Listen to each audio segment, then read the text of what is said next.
Hey guys, quick question. Can you tell me how this sounds exactly? Does it sound good or does it sound bad? Well, I've got a little story to tell anyway, so you can take the whole video as a sound test because I got a new mic recently for my Sony A7 III. And the title of this video tells you the reason that I had to buy this new microphone. So, like most people, I initially was using a simple shotgun mic like this. This is the Boya BY-MM1 Plus. It's a very high quality mic with really nice sound, and it's really affordable at like 40 bucks. It's a very nice microphone, right? So I was using one of these normal mics. You put it on the top of your camera and then you plug it into the headphone jack. You just put it in the slot right here of your camera. You screw it down, you plug in your headphone jack, and you plug it into the mic jack, and you've got good audio, at least reasonable audio, and you can use it to vlog, to make your YouTube videos, whatever. It's actually reasonably okay of a setup. The microphone, well, cheap as hell, very high quality mic, it's simple. But the thing about the A7 III is that it has this propensity for the headphone jack to die. I'm not sure about whether the new A7s have these, maybe they fixed it, but the A7 III has a notorious reputation of always breaking headphone jacks, and I've broken the headphone jack on my A7 III at least 2 times now. One on the previous A7 III which I sold to someone, and my current A7 III. Now my solution with my previous A7 III was to buy the XLR K3M, I think it was called, or K2M. And what it basically allowed me to do was use an XLR microphone with my A7 III, which really helped me not have to use the headphone jack, since I bypassed the headphone jack because my sound is going through the HOTSHOE. Brilliant, right?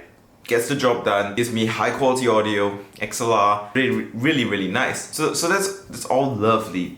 But the XLR K2M, K1M is very hard to find, also very expensive if I were to buy brand new. So I couldn't find any second-hand options, so I was like, okay, let's just look around, see, there's gotta be a solution, right? Because I don't want to be recording audio separate, to my video. Making YouTube videos is, a lot of times, it's about workflow, it's about having good turnover. And if you have very slow production times, you're gonna struggle to put out enough content to be consistent.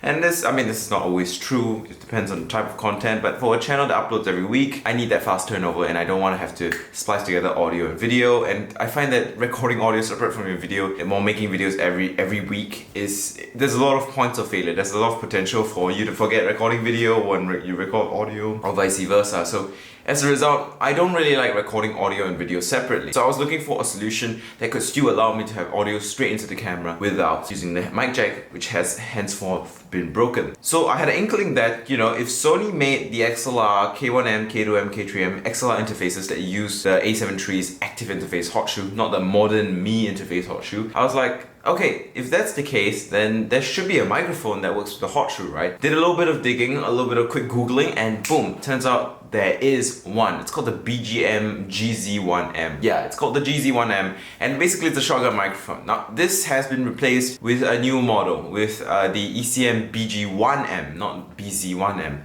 So the BG1M works with the modern Mi shoes on the A7C, the A7S III, and the A1, and the A7R4, I think.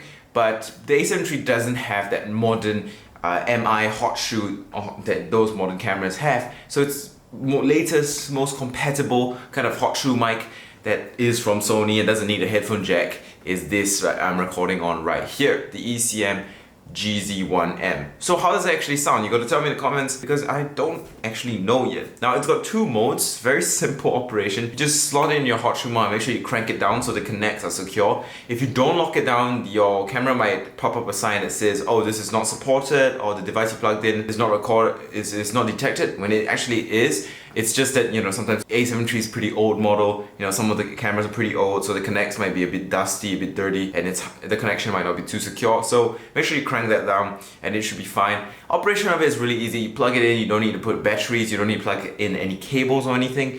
And you've got 2 modes. So there's an on-off switch, but this on-off switch doubles as a mode switch. So you can double between zoom mode, which apparently is making it sound like a shotgun microphone. And I think the second mode is gun mode, and unlike what the name suggests, it does not actually fire any bullets. I think when it's in gun mode, it's just a general kind of shotgun style mic, while in zoom mode it really focuses on the front of the camera.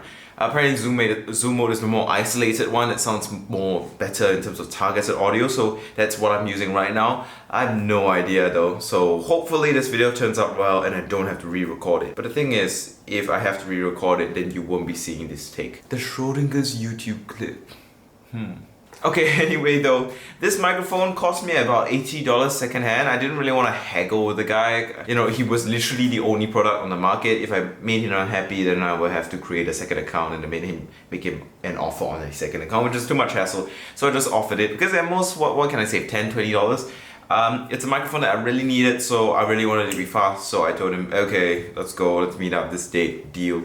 I collect it, plug it in, it's working, and I'm shooting a video with it now. So tell me how it sounds, and maybe I should read some poetry to test the audio. So the camera is currently on, the microphone is currently on the camera. I'm using a 120mm lens. So in terms of like the field of view, so you know how close I am to the microphone, I am about 60 cm away from, I'm about 50 cm away from the camera, and I am going to read something that you have something to kind of test on.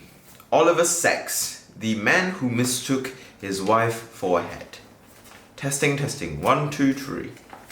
Let's go. If one cannot lie to an aphasiac in view of his special sensitivity to expression and tone, how is it, we might ask with patience, if there are such who lack any sense of expression and tone while preserving unchanged a comprehension for words, patients of an exactly opposite kind?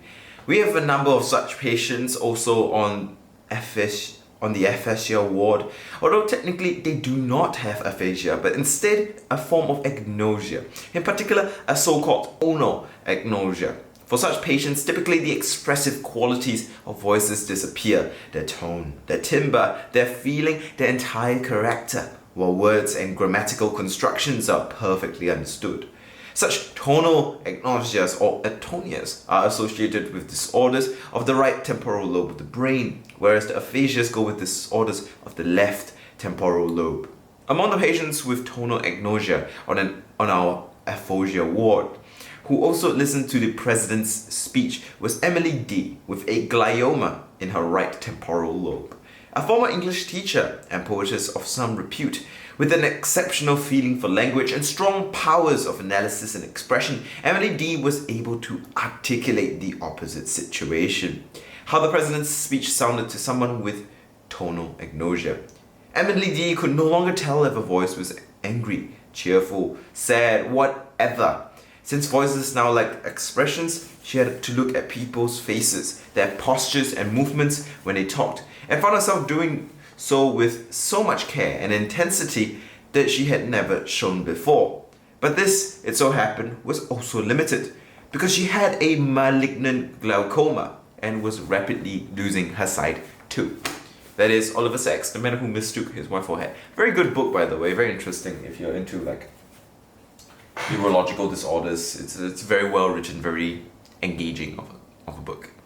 Okay, so I'm going to end this video off here. That is kind of just a little chat about the Sony ECM GZ1. It's a simple microphone. I think the only drawback with it is maybe its sound quality isn't as good as like a Rode VideoMic Pro Plus, and also you kind of adjust the levels in camera, which I think is a bit of a joke because you end up with really loud signals that just peak if you're in a very loud environment. But it does have a lot of benefits, like you don't have to put a battery in it, you don't have to plug cables in it, you can use it even if your headphone jack's broken.